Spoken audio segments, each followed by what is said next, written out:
નમસ્કાર મિત્રો, હું કનૈયાલાલ મીરાણી આપની પોતાની મનગમતી યુટ્યુબ ચેનલ શિક્ષણ સફરમાં આપનું સ્વાગત કરું છું। આ ચેનલ ઉપર શૈક્ષણિક માહિતી, અભ્યાસક્રમ, શિષ્યવૃત્તિ પરીક્ષાઓ, સરકારી યોજનાઓ, સ્પર્ધાત્મક પરીક્ષાઓ તથા કમ્પ્યુટર અને ટેકનોલોજીને લગતા વિડીયો અપલોડ કરવામાં આવે છે। હજી સુધી તમે જો આ ચેનલને સબસ્ક્રાઇબ ના કરી હોય તો સબસ્ક્રાઇબ કરી દેજો, તમારા મિત્રોને શેર કરી દેજો અને બેલ આઇકન દબાવી દેજો જેથી અમારા નવા વિડીયોની અપડેટ આપને મળતી રહે। नमस्कार विद्यार्थी मित्रों, आज आपणे धोरण 6 नी अंदर जे संस्कृत विषय है, धोरण 6 ना संस्कृत विषयनी जे प्रश्न बैंक है, प्रश्न बैंकનું संपूर्ण सोल्यूशन है આપણે જોવાના છીએ, જેની અંદર તમને પ્રકરણ 1 થી 5 નો સમાવેશ કરવામાં આવ્યો છે। તો ચલો આપણે હવે શરૂઆત કરીએ આપણા વિડિયોની। તો તમે હજી સુધી જો ચેનલને સબસ્ક્રાઇબ ના કરી તો સબસ્ક્રાઇબ કરી દેજો અને લાઈક કરી દેજો। ચલો પહેલા પ્રશ્નની અંદર તમારે અનુલેખન કરવાનું છે। તો અનુલેખનની અંદર તમને જે આપેલું છે એને એ તમારે સેમ ટુ સેમ જોઈને લખવાનું છે। ચલો આપણે વિભાગ એ જોયો। વિભાગ 2 ની અંદર અહમ શિક્ષક, પછી બીજું છે શશક પલાયનમ કરોતિ, ઉદરમ ભાંડાકારમ, पर्वत सदस्य गात्रे અને પછી આ રીતના તમને વાક્ય જે છે એ આપેલા છે। એ વાક્ય જે છે તમારે જોઈને જ લખવાના છે। અનુલેખનનો મતલબ થાય છે જોઈને લખવાના। તો આ જે પાંચે પાંચ વિભાગ તમને આપેલા છે એ તમારે જોઈને લખવાના છે। ચલો આપણે વાત કરીએ પ્રશ્ન 2 ની અંદર સૂચના મુજબ કરો કોઈ પણ એક વિભાગ। તો વિભાગ 1 ની અંદર જોઈએ કે આપેલા અંકો માટે વિકલ્પોમાંથી યોગ્ય વિકલ્પ પસંદ કરીને લખો। તો સૌથી પહેલું છે 1 ને સંસ્કૃતમાં શું કહેવાય? तो जवाब आवशे ए एकम। चलो 4 ने संस्कृत में शू कहवाय? तो जवाब आवशे चत्वारी। पछी 6 ने संस्कृत में शू कहवाय? तो जवाब आवशे बी सट्ट। पछी 9 ने संस्कृत में शू कहवाय? तो अहींया कने आपणे 9 ने लखशुं 9 एटले के डी। पछी 12 ने संस्कृत में शू कहवाय? तो एनो जवाब आवशे ए द्वादश। चलो एना पछी विभाग 2 ની આપણે વાત કરીએ। વિભાગ 2 ની અંદર તમારે શબ્દ જે છે એની અંદર અંક પસંદ કરવાના છે। તો દ્વેનો અંક દર્શાવતો શબ્દ કયો છે? તો જવાબ આવશે એ 2। એકાદશનો અંક દર્શાવતો શબ્દ કયો છે? તો જવાબ આવશે બી 11। ત્રીજો છે ચત્વારીનો અંક દર્શાવતો શબ્દ કયો છે? તો જવાબ આવશે સી 4। પછી પદ્મનો અંક દર્શાવતો અંક કયો છે? તો અહીંયા કને જવાબ આવશે 5 એટલે કે ડી। ચલો એના પછી 9નો અંક દર્શાવતો કયો છે? તો એ 9। चलो आपेला वर्तुळनी गणतरी करी अने तेने दर्शावतो संस्कृत शब्द लखवानो छे। तो अहींया कने तमने वर्तुळ केटला आपेला छे? तो 3 वर्तुळ आपेला छे। तो एने संस्कृतमां शुं कहेवाय? त्रिणी। पछी तमने केटला आपेला छे? 6 आपेला छे। तो 6 ने आपणे शुं कहीशुं? अहींया कने तमे जोई शको छो षट। पछी एक ज वर्तुळ तमने आपेलुं छे त्रीजा प्रश्नमां। तो एनो जवाब जे छे आपणे शुं लखशुं? तो बी एकम। पछी चौथा प्रश्नमां 4 वर्तुळ आपेला छे। तो एनो शब्द कयो लखीशुं आपणे? तो 4 माटे आवशे चत्वारी। पछी तमने अहींया कने जे वर्तुळ आपेला छे 10 वर्तुळ आपेला छे। तो 10 वर्तुळनी संख्या तमारे गणवानी छे अने पछी शुं आवशे जवाब? ए 10। चलो एना पछी आपणे वात करीए प्रश्न 3 माटे नीचेना शब्दों माटे संस्कृतनो शब्द आपेला विकल्पोमांथी पसंद करी अने लखो। तो चलो आपणे अहींया कने विभाग 1 ની आपणे वात करीए। जो तमे हजी सुधी आ चेनल ने सब्सक्राइब ना करी हो तो सब्सक्राइब कर देजो, वीडियो ने लाइक कर देजो अने तमारा मित्रों ने शेर कर देजो, जेना कारणे एमने पण आ सरस मजानुं सोल्यूशन छे ई सरळताथी मळी रहे। आ प्रश्नना जवाबो जे छे ई वार्षिक परीक्षामां पण तमने उपयोगी थई शके छे, एटले खास ध्यानथी आने तमे क्यांक लखी लेजो अथवा तो तमारी जे स्वाध्याय पोथी छे एनी अंदर तमारा जे प्रश्न जे जवाबो लख्या हशे ए सिवाय पुनः कसोटीनी अंदर पण तमने आ जे छे विडियो छे ई सरस रीते काम आवी शके छे। तमारो कोई शब्द खोटो होय तो जे तमे सुधारीने पुनः कसोटीनी अंदर पण लखी शकशो। तो अहींया कने तमने प्रश्न 3 ની અંદર જે વિભાગો આપેલા છે એ વિભાગની અંદર કોઈ પણ એક વિભાગ જે છે તમારે પસંદ કરીને લખવાનો હશે। તમને ખ્યાલ જ હશે, તમારા શિક્ષકે તમને વિભાગ ટીક કરાયો હશે અને તમે પેપર પણ લખ્યું હશે। ચલો આપણે વાત કરીએ છીએ હવે વિભાગ 1 ની। જંગલને સંસ્કૃતમાં શું કહેવાય? તો વનમ। ડરેલો શબ્દને સંસ્કૃતમાં શું કહેવાય? તો ભીતઃ। પછી ફૂલ શબ્દને સંસ્કૃતમાં શું કહેવાય? તો ફૂલને કહેવાય પુષ્પમ। પછી ચોથું છે ઘેટું શબ્દને સંસ્કૃતમાં શું કહેવાય? તો જવાબ આવશે ડી મેષઃ। પછી પાંચમો જે છે એને શું કહેવાય? चलो एना पछी पांचमो छे वांदरो ने कहेवाय वानरः। चलो बीजो विभाग छे हाथी शब्द ने संस्कृत में शुं कहेवाय? तो जवाब आवशे हस्ती। चलो एना पछी बीजो आजे छे बधुं आने शुं कहेवाय खास तमारे आमां लखजो। चटकाने शुं कहेवाय ए तमारे कमेंट सेक्शन में जईने जणाववानुं छे। चलो पेट शब्द ने संस्कृत में शुं कहेवाय? तो जवाब आवशे उदरम। दांत शब्द ने शुं कहेवाय? तो जवाब आवशे दंतः। चलो एना पछी चौथो प्रश्न देडका शब्द ने संस्कृत में शुं कहेवाय? तो जवाब आवशे मंडूकः। अने पांचमो छे ताळू शब्द ने संस्कृत में शुं कहेवाय? तो जवाब आवशे तालः। चलो एना पछी आ रीतना तमे जोई शको छो विभाग 3 ની અંદર પણ તમારે એ જ રીતના જે શબ્દ ગુજરાતી આપેલા છે એ ગુજરાતી શબ્દના સંસ્કૃત શબ્દ જે છે એ શોધીને તમારે લખવાના છે। તો આ રીતના તમે અહીંયા કને સરળતાથી લખી શકશો।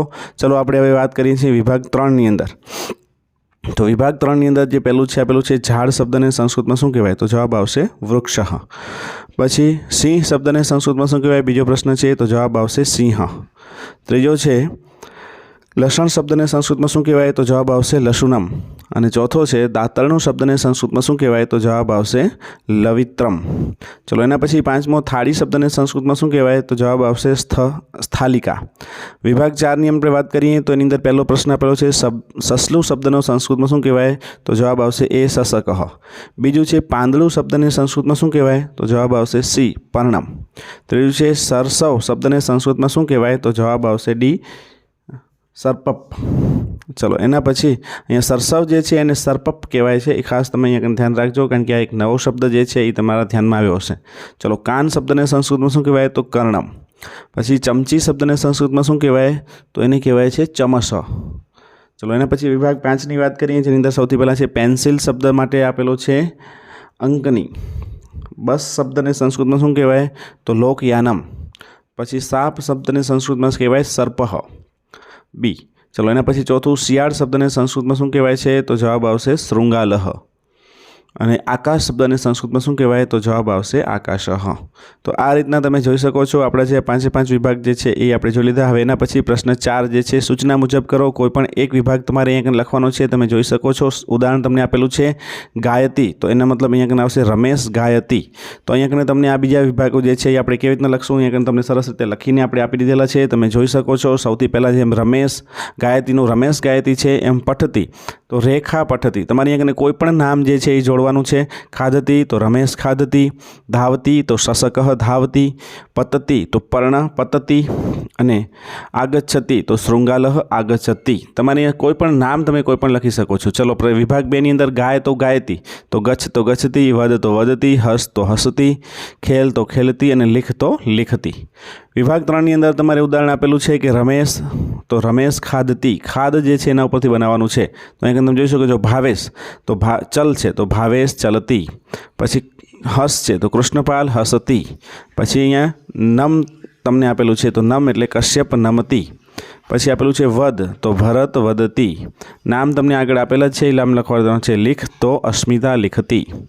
ચલો આ રીતના જે છે એ તમે અહીંયા કને જોઈ શકો છો. પ્રશ્ન જે 4 આપણે જોઈ લીધો છે આખો. હવે પ્રશ્ન 5 ની વાત કરીએ કે નીચેના પ્રશ્નોના જવાબ માટે યોગ્ય વિકલ્પ પસંદ કરો, અથવા તો સંસ્કૃતમાં એક શબ્દમાં જવાબ તમારે આપવાના છે. તો અહીંયા તમે જોઈ શકો છો આપણે યોગ્ય વિકલ્પ પસંદ કરવાના છે. તો ઝાડ પરથી શું પડે છે? તો ઝાડ પરથી શું પડે છે? તો જવાબ આવશે એ પર્ણમ. બીજું છે નોળિયો શબ્દને સંસ્કૃતમાં શું કહેવાય છે? તો જવાબ આવશે બી નકુલહ. આપેલા વિકલ્પોમાંથી હાથીનું અંગ દર્શાવતો વિકલ્પ પસંદ કરો, તો જવાબ આવશે એ સુંઢા. ચલો અઠવાડિયામાં કેટલા વાર હોય છે? તો સપ્તાહે સપ્તમ દવિશા. આ રીતના લખી શકો છો તમે અહીંયા આખું વાક્ય. શિવજીના નેત્રો કેટલા છે? તો તરીણી. ચલો વિભાગ 2 પહેલું છે ડરેલું સસલું દોડે છે. એમાં ત્યારે સૌથી પહેલાં કોણ આવે છે? તો શૃંગાલહ. બ્રહ્માજીના મુખ્ય અંગ કેટલા છે? તો જવાબ આવશે ચત્વારી. હસતી હસતી હસતી કાવ્યમાં હાથીના પગને કેવા કહ્યા છે? તો જવાબ આવશે સી સ્તંભ સમાના. રિક્ષાના પૈડા કેટલા હોય છે? તો આવશે ત્રીણી. પેન્ટ શબ્દને સંસ્કૃતમાં શું કહેવાય છે? તો ભાણડાકારમ. ચલો એના પછી દોડતા સસલાને સંસ્કૃતમાં સૌથી છેલ્લું કોણ મળે છે? વિભાગ 3 ની અંદર સૌથી પહેલો છે, તો જવાબ આવશે ડી સિંહ. પછી હસતી હસતી હસતી કાવ્યમાં હાથીના કાનને કેવા કહ્યા છે? તો કાન જે છે એ સુરપાકારી. ચલો આ રીતના આવશે. રાવણના મુખ કેટલા છે? તો રાવણના મુખ આવશે 10, તો બી. પાંડવો કેટલા હતા? તો પંચમ, તો અહીંયા કને પંચમ પાંડવા. ચાવી શબ્દને સંસ્કૃતમાં શું કહેવાય? અહીંયા પંચમ પાંડવા. આ રીતના તમારે લખી શકવાનું, જવાબ તમે લખી શકો છો. પાંચમું છે ચાવી શબ્દને સંસ્કૃતમાં શું કહેવાય? તો ચાવી શબ્દ જે તમને આપેલો છે એને કહેવાય છે કુંજી. 5 પાંડવો હતા એટલા માટે આપણે 5 જે છે એને આપણે અહીંયા કને પંજવ એવું આપણે લખી શકીએ છીએ. તો આ રીતના તમે લખી શકો છો. 5મો પ્રશ્ન પણ આપણે જોઈ લીધો, જેનો જવાબ આવશે કુંજી. ચલો તો આ રીતના આપણું આ જે છે સંપૂર્ણ સોલ્યુશન છે એ પૂર્ણ થાય છે. જરૂર પડે તો તમે વિડીયોને સ્ટોપ કરી અને દરેક જવાબો જે છે એ તમારી નોંધપોથીમાં તમે લખી લેજો. સાથે સાથે વિડીયોને લાઇક કરવાનું ભૂલતા નહીં અને તમારા મિત્રોને શેર કરી દેજો, જેના કારણે થઈ અને એમને પણ આ સરસ મજાનું સોલ્યુશન છે એ મળી રહે. ચલો ફરીથી પાછા આપણે નવા વિડીયો સાથે મળીએ. ત્યાં સુધી તમે બધા મસ્ત રહો, તંદુરસ્ત.